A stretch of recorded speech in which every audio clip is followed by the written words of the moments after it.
Alright, welcome to episode 11 from Lake Ellesmere to the Hakatere Huts. Welcome to the roamingkiwi.locals.com, and I am your host, Kyron Callahan. Alright, so it's been a busy week for me. At the moment I'm in Dunedin, but obviously making this particular video so that you guys can have the next chapter in the journey. I am running a few weeks behind and I apologise. I've got a lot of footage to sort through, and I do have to make sure that I cycle my storage space because I'm generating a lot of storage with these videos. But that's because they are 1080p and I have to then combine them into a full-length video and all that kind of stuff, so it means I've got extra things to think about. But never mind, we're getting there, and I hope you're enjoying the content so far. I certainly am enjoying making it for you.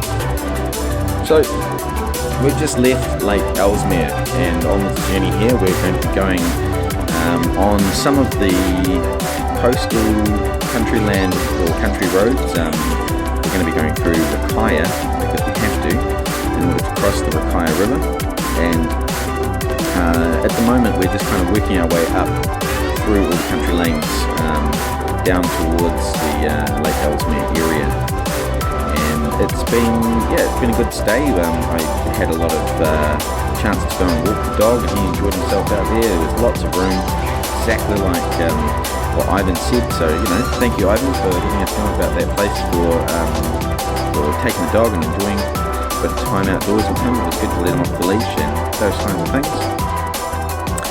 I did, however, find out that Lake Ellesmere has lots of mosquitoes, so that was something that probably wasn't as welcomed as I had first thought, but that's okay. Probably won't go back there next time, but now we can say that we have been there, so we'll tick it off the list. So this country side that you see rolling past here is pretty much mostly dairy land. Really interesting part of the country to be using land management like this for dairy farming. I have opinions on that, but we won't go into this. But it is kind of amazing watching it all roll past. It's so flat. It is quite beautiful. There's not as many trees as I thought there would be along like paddock boundaries, and that's mostly, I think, because of the huge irrigators that are used on this land. Massive things as they roll past you catch glimpses of them every now and again. So we're on our way to Hakatere Huts. Now, Hakatere Huts is somewhere I've been before.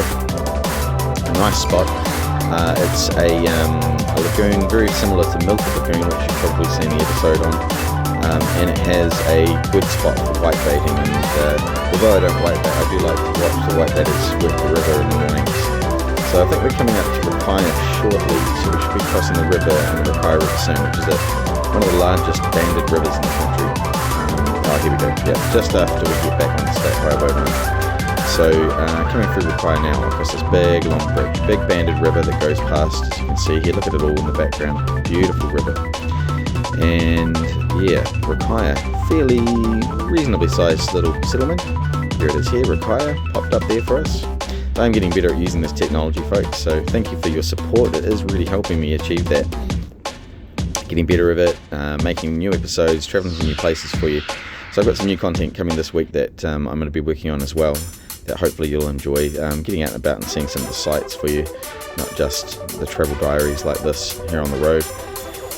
It's almost amazing to me sometimes. I look around this landscape, it's so different to the North Island in so many ways, and one of the things that really gets me is the fact that a lot of the places around here still use gorse as a hedging, which is amazing because that's actually where it came from. It was used as a hedging back in the old world, and they would bring it, or they brought it here thinking it would be exactly good for that purpose, and it ended up being good for that purpose, but it ended up spreading really quickly as well, which is something it wasn't doing in its homeland.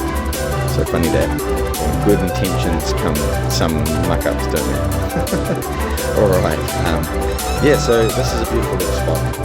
Now, I can see if I didn't have a GPS, I would probably get lost. There's some of those irrigators going past now, you can see on the left there.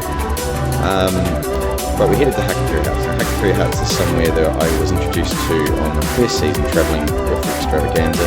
Really beautiful little spot, not far from Ashburton.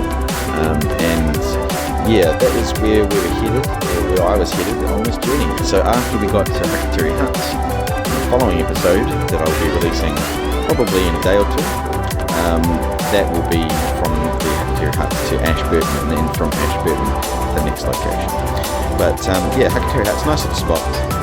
There's a community there of people who, under the Land Act, I think it's the Land Act, but anyway, they can use that land because it has a stated purpose for a society to use it. So they've formed a society, and they have all these huts on the land, which, as I imagine, they've probably been there a long time. So that's one of the reasons it's probably been allowed to continue. But it's kind of cool. It's like a small community with its own power, and yeah, they've got all their own little bylaws that they can create there as well. And it's really, really interesting. There's a bunch of communities like this around New Zealand, and this is one of them. And although I haven't been into the community in person, parking outside of it is permitted. Freedom camping spots there, so that's kind of cool. So that's one of the places I like to go, and yeah, good place. I like to unwind there. I like to walk along the beach, and also walk along to the lagoon and watch the bird life. I am really interested in watching birds actually, but I might even see if I can get some footage for you at some point to do with those things as well. So you might notice that these videos are slightly longer now, so I think I've struck a happy medium. I originally was doing 10 minutes, and now I'm doing about 7 after having gone to 5. So with your feedback, ladies and gentlemen, I'm sure that I will improve these videos even further. We're not far now from the Hakatere Huts. Come around this corner, and it gets to this point where the road sort of turns gravel on the right and continues down towards the beach, just up here, I believe. And if I had slowed it down, you would see that quite often there are gorse on the side of the road as hedgerows, which is something that, like I say, it's quite weird to see that's still being used. Here we go, the Hakatere Huts.